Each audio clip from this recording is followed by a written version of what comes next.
This one's trying a little too hard. Oh, wow. Okay, I speak for a living, and whoo, this is the most intimidating thing. Okay. Now, you could do a better job of segment intending. I know. So, what is intimidate? You don't even mean it. I don't at all. I mean, what do you, intimidation? Here's what I mean. I mean, when I get up on stage and I speak, I come alive. This is like 10 times alive from what I do when I speak. That's what I mean. Oh, it's really alive. Really awesome. When you're tuned in, you're alive, but you're not intimidated. No. If you weren't ready. Bad word. We don't care what words you use. We're just really going after this notion of when you're segment intending, mean what you say and say what you mean, and let it speak to your strengths, not your weaknesses. Let it speak to your desires, not your absence of desires. Because when you're on stage, you are tuned in, tapped in, turned on. You are for sure. But you're not on stage all that much. It's like Esther, segment intending all day long and then watching an hour of television and sort of doing the opposite in 1 hour that she did all day long on purpose, you see. And so we're just wanting you to be mindful of deciding how you want to feel. Right. All right. Okay. Your time's up now. Oh. I went through a really hard year. And I had moments that I thought maybe... All right, so now this is more segment intending. Okay. Even though it's true, yeah. And even though we know you want clarification about it, you want to create this little bubble of darkness and move it into this segment with us? No. So what would you rather do? Would you rather talk about the benefits that that hard year gave you? Yes. Would you rather talk about the desires that are highlighted? You just don't need to deliberately screw up the segment you're walking into with the words you're using now.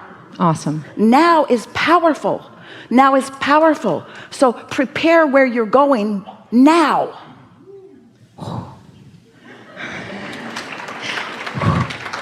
We're just saying. I love where I am now. Yeah. I have done the work, and every day gets better, and I love the journey that I'm on. And Quite I'm a different thing, isn't it? super excited for See? what is to and come. you're so close to that what you're saying right now is so authentic. It's not lip service. You really mean this. Oh, yes. But you did have to take a minute, because we sort of bullied you, yes. into focusing where you mean to focus. That's what deliberate creation is. It's about accomplishing your vibrational stance from which everything is coming to and happening from. So I have a question. It's all right. We're ready for your question. We just want to help you focus a little more. Is the question coming from your vortex version of where you're going, or from the now reality in which you're standing? From what vibrational stance is this question coming? Better way of saying it is, what influence are you under as you speak this question? What influence am I Are you under the influence of source and inner being? For example, your inner being would ask a question. Your inner being would float the idea to you for a question. I know what I want, and I'm excited about the unfolding of it. And how can I be more keenly aware of it as it's unfolding? That's the kind of question your inner being would inspire you to ask. Where something that's not your inner being might influence you to say, I'm having a hard time, and what could I do to make it better? Can you feel the difference? Sure. I think for me, this is a question of understanding. That's fair. Okay. Sometimes when I'm not in the vortex... But you know what we always do? What? In order to bring you to a place of understanding, we just stubbornly keep saying to you all the things that you already understand. Because we know if we can get you focused upon what you already understand, that you'll be able to understand the next thing that you want to understand that you don't understand. Right. But if we start from a premise that you don't understand, then nothing that we're going to say is going to cause you to understand. So you do know you're the creator of your own reality, yeah? Yeah. And you do know that how you feel is everything, yeah? Yeah. All right, ask the question. I feel like you just answered the question. We think so too.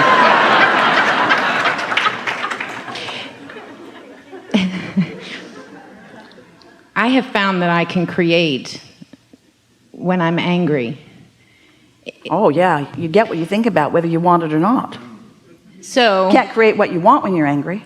Right. So you have a difficult person that you are working very hard to love and send good things to. And sometimes that... Not working that hard, you called them difficult. Yeah, I did. That's true. They're challenging for me. We know, and you want us to side with you. Yeah. Now, I want to know why sometimes my anger can do more to get what I want with that person than showing them and feeling love towards them. It can't. It can't. That's a flawed premise. Okay. But this is why it looks that way. Okay. Humans get accustomed to mediocre creating. It's like if you're getting nothing from somebody till you yell at them and then they move something from over there to over there, you say, success! And so you get used to settling for the meager drippings of disconnection. We know that it takes quite a bit of focus to see only the positive aspects of someone who has other aspects other than positive aspects. Because you can see and hear and smell and taste and touch in this physical world, and so it feels more real and it yanks your chain. But if you have prepared yourself, if you've done the get out ahead of it work, if you have tuned with your inner being who always loves them no matter what, if you've intended yourself into the loving person that you are, now as they perform those things that used to bother you, even as recently as just now or a segment or two ago, they won't bother you as much, maybe not at all, because you're tuned differently. It would be like accidentally getting on a radio station that is full of things you don't want to hear, vulgarity and rudeness and meanness, and you don't want to hear it, and so you change the station, and then every time you get into your vehicle you set it back on that station again first, just to get mad again, just to be shocked by it again, when you don't have to. Once you start adjusting your tuner, it will calibrate to your natural vibration. It does not take very much to calibrate you to who you really are, and that's why it freaks you out when something causes you to not be there. Esther's like that too. When something upsets her, oh, she's so upset that she's upset because she knows better, and she knows that she could get out ahead of it. She just didn't get out ahead of it. And there are people around you that sometimes they sort of like you to be upset, so they'll give you all the negative news just to see how you react, you see. Well, react however you want to, but get your balance as quickly as you can. So ask your question now. I did, and I asked it. Ask it again. Ask it again. Abraham, when there are lovely people in my life that behave in different ways, how do I just notice the best of them? Yes, that's By the question. being Yes, that's the question. By practicing the best of you, whether the best of them is showing up or not. By not needing the best of them to create the best of you. By not being so conditional that the best of you can't show up unless it's the best of them. By not turning all of your power over to their behavior. Right.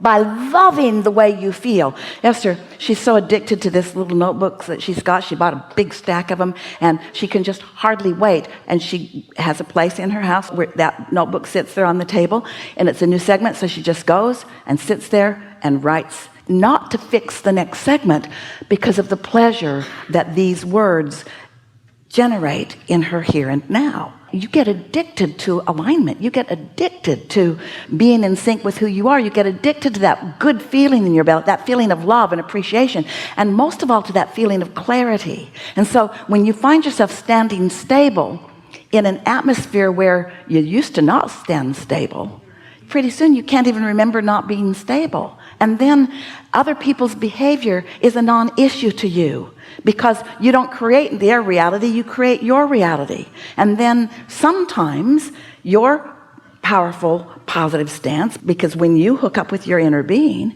and you're part of that point of attraction, now the probability of evoking from them more of that is millions of times more likely than if you don't do that. You're going to begin to feel like the entire universe is revolving around you, because it is. And when you sync up with your inner being, it becomes so obvious. What Esther's saying to herself when she has moments like you're describing, and she has them from time to time, what Esther's saying to herself is, I don't know why I ever freak out, because I know for sure that things always work out for me. They always work out, so why do I put myself and others through the freak out period? Well, pretty soon you won't, because you will have asked that question enough times. Well, I do it because I wasn't prepared for the segment. When you're little, if a train runs over your toe and cuts it off, you're going to have a special relationship with trains. And you might have a harder time feeling positive about all the other little children are jumping up and down when the train comes. Not so much anymore. Esther took her grandchildren to ride the train, and they said, oh, it's a train. How far are we going? And then when they got there, they said, Grandma, is this what we came all the way on the train for? In other words, the train doesn't excite. Maybe this analogy isn't so, oh yeah, you're old, it's good for you. We're playing with you a little bit here. Your relationship with the train has to do with the traumatic experience that you had with it. And so maybe you've had some traumatic experiences. And for someone who really wants to be tuned in, tapped in, turned on, anything less than that is a little bit of trauma. And so if you really, really, really want something and you're focused in opposition to it, it feels really, really, really awful. If you don't care about it, you don't care about it. In other words, if you sort of want it and you're not in alignment with it, it sort of bothers you. If you really want it, if you really, really care about it, and it's out of whack, it really, really bothers you. That doesn't make you weak or egotistical. That makes you aware of your emotions, you see. We want you to care about what you want. And we think it's a wonderful thing when you have strong negative emotion, because it means this really matters and I'm really in vibrational misalignment. Okay. If somebody called you on the telephone and said, hello, you don't know me. I'm just calling to tell you I will never call you again. You would say, good to know. And you wouldn't feel anything except maybe a little mild amusement about the experience. But somebody you really care about calls you and says that to you, you would be normal to freak out because something that you really care about looks like it isn't happening. But if you remember that things are always working out for you, and it doesn't matter how it temporarily looks, we have not said this before in this powerful way. All that you've been living, all that you've sifted and sorted through, all of that you've been evaluating has caused you to create a very powerful desire with lots and lots and lots of momentum.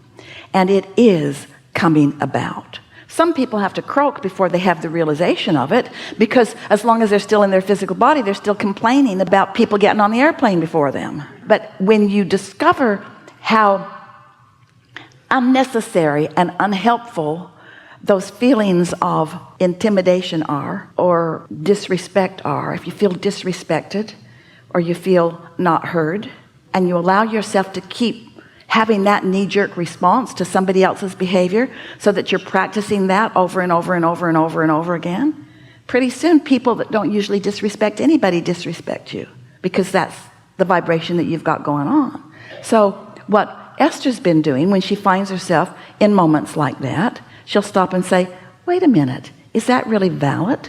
And is that really how I want to feel? And does that even make sense? And is that really what I choose to decide that I feel? And over again, she's choosing the emotion that she wants to feel, focusing on it until she feels it. That's what calibration to how your inner being feels about you works, you see.